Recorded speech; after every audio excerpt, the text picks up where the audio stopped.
If the frustration and alienation in Alberta continues to mount, it will pose a very serious challenge to national unity. He can support them by supporting a new deal that includes the canceling of the carbon tax. It's insulting to us that we have to subsidize provinces that choose not to develop their own resources. Let's face it, the discussion around separation is alive and happening in communities here in the province. Hanging over much of the West right now, a cloud of anger and frustration, specifically over Alberta and Saskatchewan. Many there say they're hurting and Ottawa is not listening enough. Some are calling for separation, more for change. So what will it take to quell the anger? In the next few moments, we'll talk to Saskatchewan Premier Scott Moe. We'll also hear from average Albertans about what's behind Western alienation, the issue that turned election night into a wake-up call. I've heard your frustration, and I want to be there to support you. The warning signs were there even before election night confirmed it. No Liberal MPs in either Alberta or Saskatchewan. Know that you are an essential part of our great country. A snub that Justin Trudeau had to address right away. I will be reaching out to leaders across the country. We'll be reaching out specifically to Westerners to hear from them. Think of it, ladies and gentlemen, we've had a Prime Minister for the last 10 years that Western Canada would never have if we had a choice. But it's hardly the worst it's ever been in the West. West wants in. In fact, in the 1990s, Liberal majorities gave rise to the Reform Party and the Canadian Alliance, political movements born of a demand for better regional representation. This time, the frustration has two main sources: the Liberal carbon tax and its legislation changing the way energy projects are approved. Taken together, what's seen as a lack of support for the oil and gas sector. The Trans Mountain pipeline, purchased and approved by the Liberal government, is simply not enough for those who feel under threat. And so Western alienation and even talk of separation is suddenly a topic of conversation yet again. Setting up this challenge for a Prime Minister: how to maintain unity in a minority parliament with no MPs from two key provinces.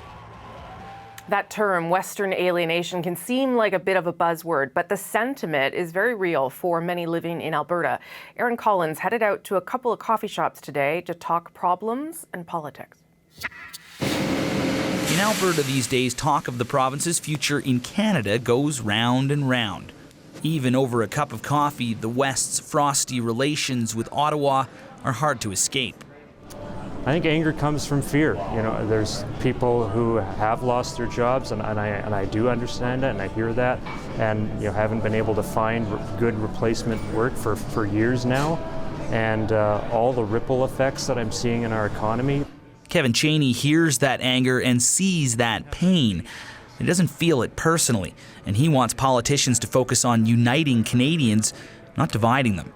Mike McKillop hears a lot about Western alienation these days too, and the Ontario native says the rest of Canada needs to listen as well. I think it's just a lot of people feeling their voices aren't being heard, and I think it's a lot of miscommunication from Ontario and Eastern Canada and what's going on in Alberta.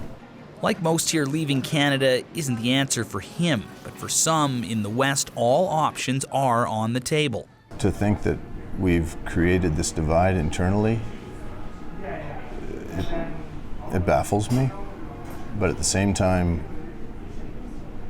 the average Canadian voter is pushing Alberta into a place we don't really want to go, but we have no choice.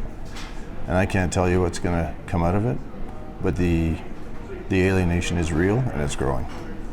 South of Calgary in Turner Valley at the Chuckwagon Cafe, the coffee's a little bit stronger, and so too are the opinions.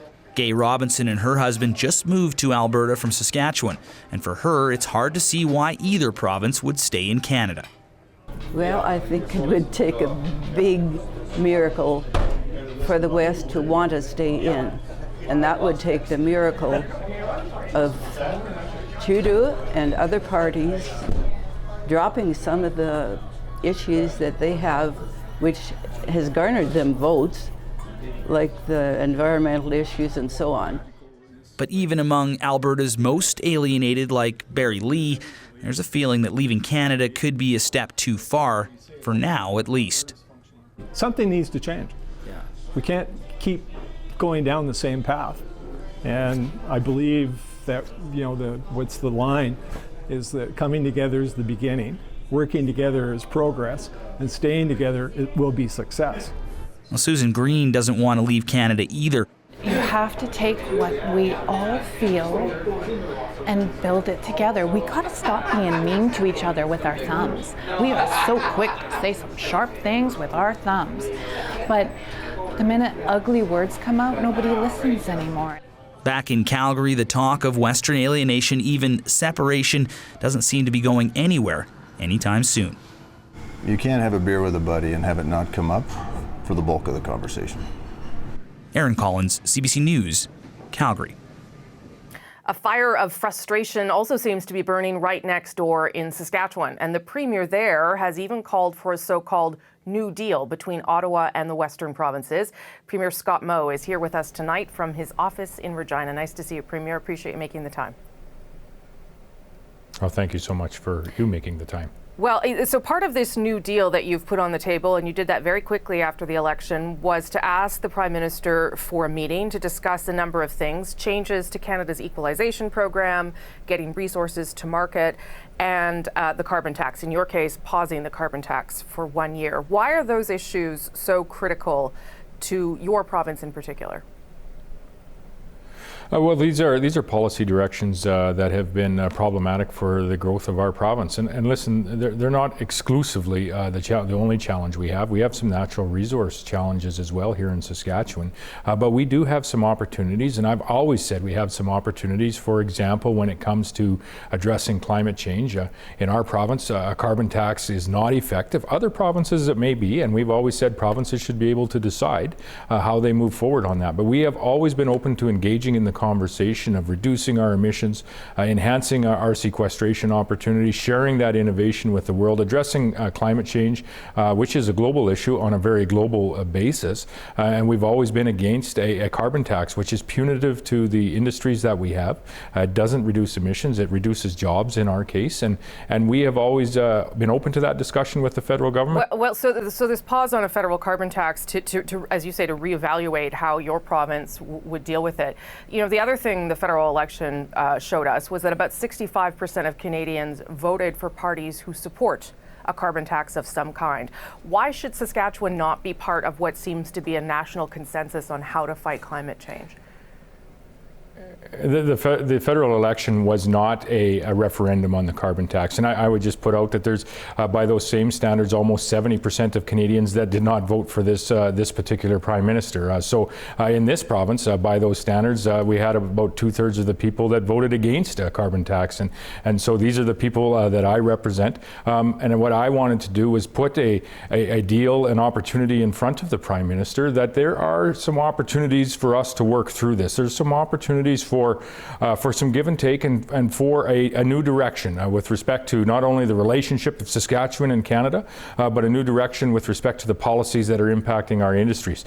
I hope the Prime Minister will sit down with myself and other premiers to discuss this. There was, as we said, a message sent from this province on election night, and I look forward to sitting down with the Prime Minister at the first opportunity to discuss not only the 3 items I put in, but others. You said after the election in a statement that frustration and alienation in your province in Saskatchewan is, quote, now greater than it has been in my lifetime. You and I are about the same age. There's been a lot of Western alienation over our lifetime. It ended up in the creation of regional parties in that part of the country.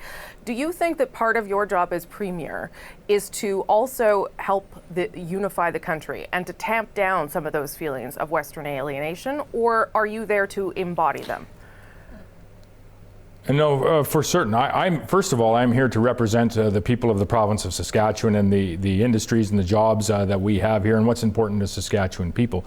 There is a feeling of frustration here in this province that, as we talked about, the results of the federal election, I think, put that on full display. However, we did see a very divisive election not just in Saskatchewan, but in other parts of this nation as well. There are divides that run pretty deep, and we know where they are in this nation. nation. It is incumbent on all of us, the Prime Minister, the Premiers, to work together to find some common ground, not to legislate and implicate policies that you feel are ideologically correct, like a federally imposed carbon tax on people across this nation. Those are policies that create these divisions, and it's time for us to sit down and come to a better spot. And I've offered that to the Prime Minister with our new deal on behalf of the people of the province, and I truly hope that we'll be having that conversation sooner rather than later.